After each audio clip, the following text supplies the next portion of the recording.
फांडा फोड़ने की कोशिश की जा रही है। अपनी नाकामियों को छुपाने के लिए कर्मचारियों को धमकाने की कोशिश की जा रही है। आपके माध्यम से हम नायब सिंह सैनी जी को ये कहना चाहते हैं कि माननीय मुख्यमंत्री जी, अगर 10 सालों में अच्छे काम किए होते आपकी पार्टी ने, आपकी सरकार ने, तो आज कर्मचारियों को धमकी देने की जरूरत ना पड़ती। और अब चुनाव आचार संहिता का समय है। चुनाव आचार संहिता, आदर्श चुनाव आचार संहिता ये कहती है कि किसी भी पार्टी का कोई भी प्रत्याशी या नेता किसी भी वर्ग को ना धमका सकता, ना डराकर, ना धमकाकर, और ना किसी भी तरह का प्रलोभन दे सकता। ये आदर्श चुनाव आचार संहिता का उल्लंघन भी है। और आपके माध्यम से हम चुनाव आयोग से भी निवेदन करेंगे कि इसके ऊपर भी कार्रवाई होनी चाहिए। दूसरी बात, हम पिछले 10 सालों से लगातार ओपीएस बहाली की मांग कर रहे हैं। उसको लेकर करनाल से हमने इस आंदोलन की शुरुआत की थी। बड़ी रैली हम यहाँ पे कर चुके हैं, साइकिल यात्राएं निकाल चुके हैं। पंचकुला में बड़ा प्रदर्शन जब हमने किया तो इस सरकार द्वारा हमारे ऊपर लाठी, डंडे, आंसू गैस के गोले तक चलाए गए। जब एक मुद्दा लेकर एक वर्ग आपके बीच में आता है, तब तो आप उनके ऊपर नॉन स्टॉप लाठियां चलाने का काम करते हो, लेकिन उसका समाधान ना निकालने की बजाय जब वही वर्ग आपसे नाराज होकर आपके विरोध में वोट डालने का काम करता है, तो आप उनको धमकियां देने का काम करते हो। धमकियां देने से ना तो कर्मचारी वर्ग डरा है और ना ही डरेगा। निश्चित तौर पर इन धमकियों का जवाब हम अपने मुद्दे के लिए वोट कर देंगे। अब हमारी जो वोट फॉर ओपीएस की मुहिम है, उस वोट फॉर ओपीएस की मुहिम को जन जन तक ले जाकर और इस धमकी का जवाब देने का काम करेंगे। और अगर आपने काम किए होते, अगर आपने जनता की आवाज सुनी होती, अगर कर्मचारियों को ओपीएस का लाभ दिया होता, तो इस तरह ना धमकी देनी पड़ती और ना इस तरह बार बार हल्के बदलने पड़ते। पहले आप कुरुक्षेत्र से लोकसभा से, नारायणगढ़ विधानसभा से पहले आप कुरुक्षेत्र आए, कुरुक्षेत्र से आप करनाल आए, अब करनाल से आपको लाडवा जाने की जरूरत पड़ी है। वो केवल और केवल इसलिए क्योंकि ना तो आपने जनता के काम किए, ना जनता की भलाई के लिए कोई कदम उठाया। और हम आपके चैनल के माध्यम से स्पष्ट तौर पर यह संदेश देना चाहते हैं कि इसको लेकर, उस धमकी को लेकर कर्मचारी अधिकारियों में भारी नाराजगी है और निश्चित तौर पर एक एक कर्मचारी अधिकारी अपनी वोट की चोट से इस धमकी का जवाब देंगे। उनके द्वारा धमकी दी गई कि मैं तो चुनावी मोड में रहा हूं और अब अगर दोबारा मेरी सरकार बनती है कि कर्मचारियों अधिकारियों की चूड़ियां टाइट करने का काम करूंगा। अब कर्मचारी अधिकारी तो जो भी सरकार नीति बनाती है उस नीति को जनता तक लागू करने का काम करते हैं। अगर आपके पोर्टलों से परेशान है तो आपकी नीति है, अगर प्रॉपर्टी आईडी वगैरह जो भी आपकी नीतियां हैं, वो तो कर्मचारी तो आपकी नीतियों को जनता तक लाने का काम करता है। वो तो नीतियां और नियम सरकार बनाने का काम करती है। उससे अगर जनता परेशान है तो ये कर्मचारियों का दोष नहीं है, वो आपका दोष है, आपकी नीतियों का दोष है। और इसलिए आप अपनी नीतियों को बदलने का काम करें, ना कि कर्मचारियों को धमकी देकर।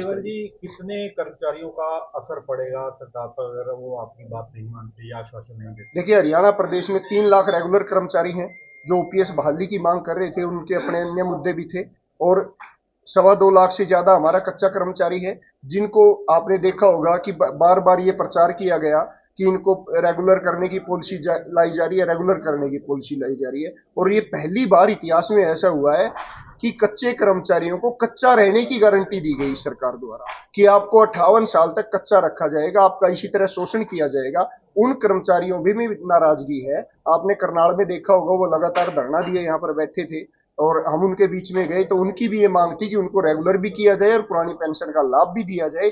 इसलिए हरियाणा प्रदेश का लगभग 5 लाख के आसपास कर्मचारी अधिकारी और उनका परिवार, इनको कर्मचारी मत जोड़िए, ये परिवार है और ये कर्मचारी आम जनता के साथ जुड़े रहते हैं। तो आम जनता को भी प्रभावित करने का उनको अपने साथ जोड़कर निश्चित तौर पर इस विधानसभा चुनाव में अगर कोई सबसे बड़ा मुद्दा होगा, वो मुद्दा होगा ओपीएस को बहाल ना करना।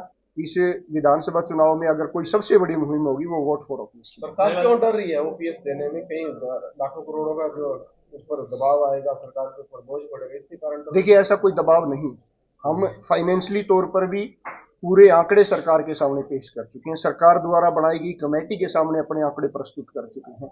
और लेकिन उसके बावजूद भी हमने तो पहले दिन से एक बात कही थी, जब पुरानी पेंशन को खत्म करके नई पेंशन योजना, जिसको एनपीएस के नाम से जानते हैं, और अब एक नई पेंशन योजना जारी की गई है, यूनिफाइड पेंशन स्कीम, जिसको आपके पूर्व के मुख्यमंत्री करनाल के ही वो यूनाइटेड पेंशन स्कीम कह रहे थे। और जिस कैबिनेट का वो हिस्सा है, उनको उसका नाम तक नहीं पता, उसकी कमियां और खूबियां किस तरह से जनता को बता सकते हैं। निश्चित तौर पर ये नीतियां केवल और केवल बड़े पूंजीपतियों को लाभ पहुंचाने के लिए, शेयर मार्केट को फायदा पहुंचाने के लिए और उन बड़े पूंजीपतियों को लाभ पहुंचाने के लिए जिनके व्यापार में इस पैसे को इन्वेस्ट किया जाता है। पैसा तो आज भी खर्च किया जा रहा है, 10% कर्मचारियों को काटा जा रहा है, 14% सरकारी खजाने से आम जनता के टैक्स पेयर का पैसा उसको शेयर बाजार में और बड़े पूंजीपतियों के व्यापार में लगाया जा रहा है, और जिसको अब 18.5% करने की बात कर रहे हैं, और लेकिन उसका लाभ तो कर्मचारी को कुछ भी नहीं है। ना तो कर्मचारी को एक निश्चित पेंशन का लाभ उसमें मिल रहा, ना मेडिकल की सुविधाएं मिल रही, ना पारिवारिक पेंशन का लाभ मिल रहा। और अभी जो यूपीएस लाई गई 3 लाइनों का नोटिफिकेशन जारी कर दिया, अब उसकी नियमावली कोई जारी तो नहीं की। कांग्रेस पे क्या भरोसा आपने, सरकार आ जाती है वो देगी आपको?